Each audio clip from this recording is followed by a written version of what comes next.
In this video, I want to show you, matplotlib.pyplot bars and also histograms. Bars and histograms look quite similar, but they're not really made in the same way, and they kind of represent a different thing entirely, right? So the first thing I'm going to make is a bar, right? So I'll just get some values, say x is equal to, I don't know, 1, 2, 3, 4, and 5. Oh, let's say 1, 3, 5, 7, 9. And we'll say that y is equal to, well, those values don't matter so much. We're just going to make 5 values under 10. So we'll say 8, 2, 4, 9, 6. Okay? And we're going to make a bar out of this. It's pretty much the same as making a regular plot, but we just use bar instead of the plot name. We're going to use our x and y. I could probably give it a label. Label it, I don't know, bar plot. Okay, we'll call it bar plot. Should I add x labels and y labels? What do you think? I'll add an x label and a y label. I might even add a title. So we'll say plt.title is equal to plt.title. What we're going to give this a title. First bar plot. I'll tell you what, we'll call it bar plot bar 1, right? That's what we'll do. It'll make sense when I get into it. We'll add an X label, we'll say it's called, oh, why do I keep doing this? I'm going to call it, I don't know, X label. We'll call it X label 1 actually. Or we'll just call it X label, makes more sense. plt.y label, and we'll call that as well. You guessed it, Y label, because it doesn't represent anything right now. We're going to add a legend, so plt.legend, and then we'll show it. I just thought I'd do this so you could sort of recap from the last lesson. Right, let's run this, let's see what it produces. So, fortunately, it's produced no problems. Now, I keep showing this tiny little bar plot. I'm actually going to go into here, and you can actually see all the plots I've made in the day rather than just this one here. It actually keeps it, but you can see this plot, it's a bit bigger up here. And we've got a regular bar plot, so our first one goes up to 8, our second one goes up to 2, which is actually number 3, number 5 goes up to 4, number 7 goes up to 9, etc, etc. So you can see you've got a nice little bar plot, and you're probably thinking, okay, that's cool, those are some nice little bars that I can use if I ever want to make a bar plot. Okay, now I'm going to show you, if I can just copy and paste this, how to make a double bar plot, i.e. a bar plot with 2 lines. So we've got our x, we're going to make an x2 and a y2, right? And I'm going to make these all even. So we're going to say 2, I'm going to say 4, we're going to say 6, we're going to say 8, and we're going to say 10. Alright. Then I'm going to just change these up a bit. It doesn't really matter what the values are, as long as it's somewhere sort of between 0 and 10. Sorry, just a bit distracted there. Okay, and we're going to plot that first bar, and we're going to call it bar plot 1. And then we're going to plot bar 2, and we're going to call it xy. I'm going to say label is equal to bar plot bar 2. Okay, and we're probably going to come into a problem here. And you'll see what the problem is very soon. Now, unfortunately, oops, I've totally screwed that up. x2, y2. We might not actually get this problem because I think it's actually been fixed in the latest. Yeah, so it's actually been auto-fixed in the latest version of Pyplot. But if you're using an old version of Matplotlib, you're actually not going to get 2 different colors. What you're going to get is two blue colors. So it's all just going to be blue, and you won't be able to tell that we've got 2 different bars, bar charts essentially. So if you're using an old version of Matplotlib Pyplot, you're going to need to change these colors, right? I'm going to show you how to do that anyway, even though this error hasn't occurred. It's probably because I updated Pyplot recently. What we're going to do here is we're just going to copy and paste all of that. Same label, same everything. But what we want to do is we want to add a new argument to the plot value. So we're going to actually add a color argument, and you can use like regular colors. I think you can use like hex colors and stuff like that. I'm not entirely sure. I haven't really used this function very much because, as you can see, I don't need it. I'm going to say the first one's going to be pink. We're going to add a color value to the second one, and we want it to be yellow, let's say. It's not going to be a very nice looking bar, but it's just to show you, you know, you can color. Yeah, you can color your bars. You can make your own colors. It's a horrible looking color. Probably something I'd see, I don't know, in some kind of weird magazine. Maybe like a retro magazine. You know, could see it in that. Or like a fashion, model thing. You know, you might see a bar looks like this because it kind of fits their theme. And you never know, you might be making bars for like a fashion company, you just have no idea, so it's good to know how to color them. And not only that, like I said, if you're using old versions, you're gonna need to know how to color them, otherwise it's all gonna come out blue. Now, you've seen these bar plots and you can probably see, well, cool, I could plot, you know, several figures against each other in a bar, and I could see, you know, sort of how the individual values differ in one section to another, right? That's cool and all, but you might want to see, like, you might have 1,000 values, for example, and want to see kind of like a little distribution of all those values, right? Anyways, I won't spoil it too much. We'll get into histograms, okay? So histograms are pretty similar, actually, but I'm just going to get rid of all of this first of all. I'm just copying and pasting really sort of the labels and that. Now, for a histogram is like, let's say you've got, I don't know, thousands and thousands of values, right? And they can all be categorized. So maybe you'd want to sort of show how many values lie in a certain range. So you might say, I don't know, you might have age, for example. You want to see how much of a certain population is one age group, how much is another age group, etc., etc. And that's what a histogram will do for you. It's represented as a bar, but it isn't the same as a bar, right? It measures quantity, okay?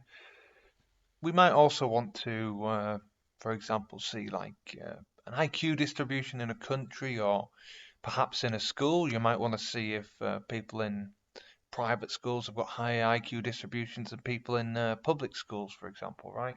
Whatever, you might have a reason to have that distribution. Anyways, I'll show you. I'll use IQs kind of as the thing, and we're going to want to make an array of IQs. We're probably going to be looking in the range of 70 to 180 for this. 108. Someone with an IQ of 180 will be extremely gifted. Probably would be in Mensa, or they would be in Mensa. Anyways, we're going to go from, we'll say we've got one person who's 55. We've got someone who's got 100 IQ, which is the average distribution in the United Kingdom. 89, 75, 125, fairly intelligent person there. 180, very intelligent person, extremely gifted.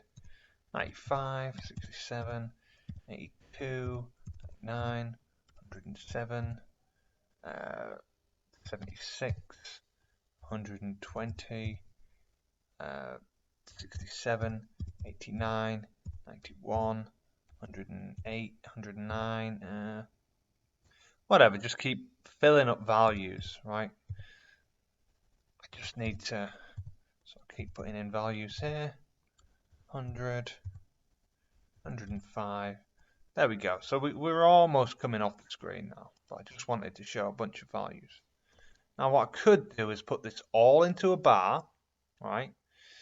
And simply just put one value to every single one of these values, or put a name to every single one of these values. So Peter Smith. We've got 5 million values. Okay, if we have the two arrays, we could do it. But it wouldn't look very intelligible because we just have loads of different names on an x-axis and loads of different values. It wouldn't show like a distribution of IQs. It'd just show different people's IQ numbers. You'd have to do like some kind of mathematics function to find out the average IQs and the distributions. You want to kind of visualize those distributions. You want to use a histogram, and histograms use something called bins. And bins are basically distributions, okay? So we're going to say bins, and we're going to say our bins are equal to, that's going to be an array. We'll start at 0, and the first bin, i.e. the first plot subsection, is going to be in the range of 0 to 10, I believe. And we want to put bins of every 10 IQ, sort of, just keep going up. 70, 80, 90, 100. I think the highest IQ is 180, so go 110, we'll go 120, go 130, 140, 150, 160, 170, 180, right? And so we've got all these different bins. And like I said, each one is a range. So you get all the values in the range of 0 to 10, then all the values that are from 10 to 20, 30 to 40, etc., in their own individual bin. It'll make more sense when I actually make this, plot this out. So we're not going to use a bar. We're actually going to use a histogram, which is a .hist or a hist function. And the first argument is going to be basically, you know, our millions of values that we want to use. So that'll be our IQs. And then we're just going to use the bins, right, to put them in. And then we actually have to say what our type of histogram is. I don't think we actually have to. I think we can actually specify, but we want a bar. I think it defaults to a bar anyway. I'm not entirely sure. We might want a width. The width again will be just a regular width. I'm going to put 0.7. I think 0.75. Let's see what that does. And I'm just going to kind of try and make that. No labels found to put in legend. Oh, okay. I forgot to put a label. Yeah, a label for this. And we'll put the label. I'll put a label equals IQs. So I'll do that again. I'll just put a little label on there. It's a bit sloppy of me. So here you can see that there's quite a lot of people. There's maybe one person who's got 50 to. This is going to be 50 to 60. This is going to be 60 to 70. I'd assume this is 60 to 70 here. So there's 60. There's sort of people with 70. So people who fall in between this range, people who are falling in between the range of 75 to 70 to 80, I'd imagine. So that's, how many is there? 3. Let's have a look at that. So we've got 1 here, 2 here, and 3 here. So you can see we've got 3 people who fall between 70. 70 and 80, right? And then we've got 60 to 70. We've also got 3 people. So where's 60? 67 is 60 to 70. So that's the first one. It's 3 67s we've got. Yeah. Who are in between there and there. We've only got one that's in between 50 and whatever it is. Yeah, you can see these IQ distributions. Now, the whole thing is a little bit skewed because basically we've got this massive IQ gap. You see we've got sort of intervals of 25 instead of intervals of 10. And we've also, you know, said that we want a maximum width of 0.75. So that's the maximum width that these lines are going to have, right? So we can't really see the representations that well. So I'm going to remake this and make it so we can kind of just see it better represented. I'm going to get rid of basically 0 to 50 because we don't need it. We don't really need 110. So we've got 110 to 120. And then we can just do, we'll say 130 to 180. And now you'll probably see a better distribution. Should we keep the width? I'll keep the width for now. Now you can see sort of a better distribution there. And let's see what happens if I just get rid of that width there. So we're just going to get rid of the width argument. Just going to see what the default does. And now you can see with the default, the reason why essentially we wanted those widths. Because you can see now that there's no width limit, it just goes from whatever to whatever, right? You can see that 60, 70, 80. You can see that 60 to whatever this is, I'm assuming 90, there's free for several different measurements. So there's free for here, there's free for here, there's free for here. So we'll make the width equal to, width is equal to 2, should we say? Oh, well, I'll do that down here. I'll just see. Just trying to get that perfect width. You can see the width is really making a difference because the default width there, no, it's not great. I'm not entirely sure if it's true either. So it's saying that from 60 to 90, we've only got 3 values, but we've actually got, I think it's 3 values for 60 to 70, 3 values for 70 to 80, and 3 values for 80 to 90. But because there's unlimited width, it can't really be seen. So we'll change the width, we'll say it's equal to 2, we'll see what happens there. So I'm not really happy with that distribution. Now, we've got a slightly clearer distribution, right? We've got a slightly clearer distribution with the width there. Because we don't have unlimited width, we can kind of see where one thing starts and one thing ends, you know? Let's change the width to 5, let's make it massive, much bigger. There we are. Now you can see 60 to 70, 70 to 80, 80 to 90, 90 to 100. It's just not displaying because we've got so many values, right? Now, if I get rid of the 180, we'll probably see a better picture. And you could just kind of mess around with these bins and mess around with basically your width and your spacing. And there's all kinds of configurations. But basically, if you want to show a distribution, you might have to fiddle around a bit, as you can see, and it'll change sort of how the chart lays out. But yeah, if you want to have a big distribution like that and just kind of show how much of a population or how many of a thing are in one range or another, you're going to want to have a histogram, and you're going to want to have bins for the histogram. Alright, that's pretty much it. Hope you enjoyed, and thanks for watching.